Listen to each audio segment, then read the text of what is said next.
জমির খাজনা কম বেশি হওয়ার কারণ কি? যেখানে দাগ নম্বর একটাই, হোল্ডিং নম্বর পৃথক কিন্তু দাগ নম্বর একটাই, যার কারণে এক এক হোল্ডিং এর খাজনা এক এক রকম আসছে কেন? সাবু মিয়া ভাই আমার কাছে কমেন্ট করেছে, ভাই আমি খাজনা কম বেশি হওয়ার কারণ জানতে চাই।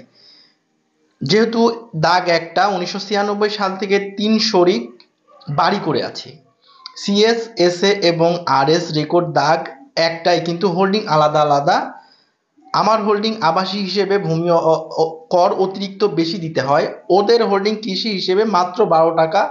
এই কৃষি এবং আবাসিক হিসেব কিভাবে, মানে এই কৃষি এবং আবাসিক কিভাবে হলো এবং এর সমাধান কি দয়া করে জানাবেন প্লিজ। তো শুভ মিয়া ভাই যে কমেন্টটা করেছেন, তো সাবু মিয়া ভাইয়ের কাছে আমার প্রথম প্রশ্ন হলো, আপনার এই S A record, CS record এবং আরএস রেকর্ড একটা খতিয়ানি ছিল, আরএস এ আসার পরে আপনাকে তিনজন আলাদাভাবে খারিজ করে নিয়েছেন? দ্বিতীয় প্রশ্নটা হলো হচ্ছে, আরএস রেকর্ডে যে দাগটার কথা বলতেছেন, সেই দাগটা কি আরএস রেকর্ডে বাড়ি মানে শ্রেণী বাড়ি আছে? আরএস রেকর্ডে এই দাগের শ্রেণী কি বাড়ি আছে? যদি বাড়ি হয়ে থাকে, খারিজ করার সময় হয়তোবা ইউনিয়ন ভূমি অফিস থেকে যখন প্রতিবেদন গেছে, তখন প্রতিবেদনের সময় হয়তোবা ভুলবশত বাড়ির জায়গায় আবাসিক আমন অথবা ধানি এরকম কিছু একটা ভুলবশত হয়ে গেছে, যার কারণে খাজনা কম বেশি আসতেছে। সাপোজ আমি আপনাদেরকে একটু ক্লিয়ার করে বোঝাচ্ছি। জমির খাজনা কম বেশি হয় কি জন্য, সবার আগে এটা জানা জরুরি। জমির খাজনা কম বেশি হওয়ার কারণ হলো জমির শ্রেণী। জমির শ্রেণী যদি বাড়ি হয় তাহলে জমির খাজনা একরকম হবে, জমির শ্রেণী যদি ধানি হয় তাহলে আরেক রকম হবে, জমির শ্রেণী যদি দোকানপাট হয় সেক্ষেত্রে কিন্তু আরেক রকমের খাজনা হবে। সেক্ষেত্রে কিন্তু অবশ্যই শ্রেণীটা বাধ্যতামূলক দেখতে হবে।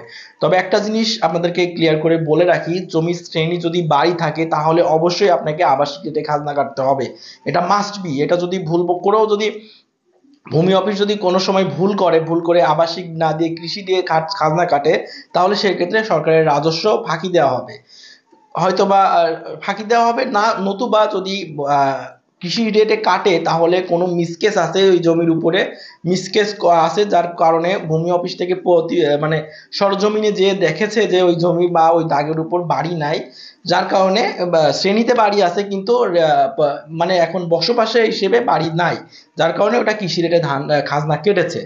যদি এমন হয় সেক্ষেত্রে কৃষি রেটে কাটতে পারে, নতুবা বাড়ি থাকলে আবাসিক রেটেই কাটতে হবে, এটা বাধ্যতামূলক কাটতে হবে। যদি বাড়ি না হিসেবে আবাসিক হিসেবে যদি না কাটে তাহলে সরকারের রাজস্ব ফাঁকি দেওয়া হবে।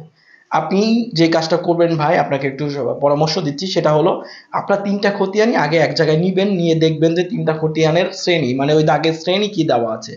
যদি ওই দাগের শ্রেণী যদি বাড়ি থাকে তাহলে আপনার তিনজনেরই একই রেটে খাজনা দিতে হবে, মাস্ট বি। আর যদি আপনার ভুলবশত যদি দেখেন যে আপনার দুই চাচার জমির শ্রেণী রয়েছে আমন, আউশ বা ধানি, সেক্ষেত্রে কৃষি হিসেবে খাজনা দিয়েছে, এটা তার ভুল না, সেটা হচ্ছে ইউনিয়ন ভূমি অফিসের ভুল। আপনি একটু কষ্ট করে ইউনিয়ন ভূমি অফিসে যে বলবেন যে এটা আমার আরএস রেকর্ডে এই দাগটা বাড়ি হিসেবে ছিল, কিন্তু আমরা যখন 3 চাচারা, আমার বাবা এবং 2 চাচারা যখন নামজারি খারিজ করে, সে তখন ভুলবশত আমার এই 2 চাচার জমি শ্রেণী বা বাড়ির জায়গায় আমন বা ধানি বা কৃষি হয়ে গেছে। এখন এটা একটু সমাধান করতে চাচ্ছি। এটা সমাধান হলো একটা, আপনি একটু মিসকেস করতে হবে, মানে একটা করণিক ভুলের আবেদন করতে হবে, যে আপনার এই খতিয়ান সংশোধনের একটা করণিক ভুলের আবেদন করতে হবে। আবেদন করার পর আপনার শ্রেণী যদি আরএস এ যদি বাড়ি থাকে তাহলে আপনার 3টাতেই বাড়ি করে নিতে হবে, মাস্ট বি বাড়ি করে নিতে হবে, এবং সেটা আপনার ইউনিয়ন ভূমি সহকারী কর্মকর্তাকে বলবেন যে এটা ভুল হয়েছে, এটা আবাসিক হিসেবে 3টায় করে দেন, 3টা আবাসিক রেটে খাজনা কাটা হবে। তো আপনারা হয়তো বা আমি যেটা বলতে চাচ্ছি আপনারা হয়তো বুঝে গেছেন বা বুঝতে পারছেন। তো এই হলো মূলত প্রসেস, এই হলো মূলত আপনার খাজনা কম বেশি হওয়ার কারণ। তো আশা করি ক্লিয়ার হয়েছেন।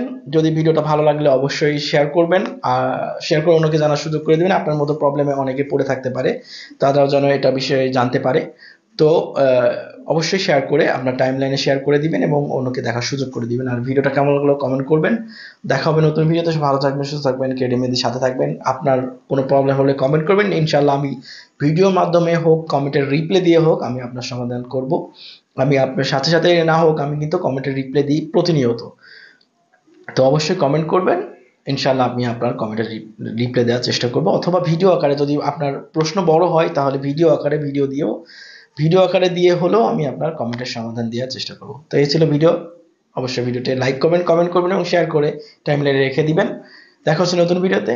সাথে সাথে আমি মেহেদী বিদায় নিচ্ছি। সব ভালো থাকবেন, সুস্থ থাকবেন। আল্লাহ হাফেজ।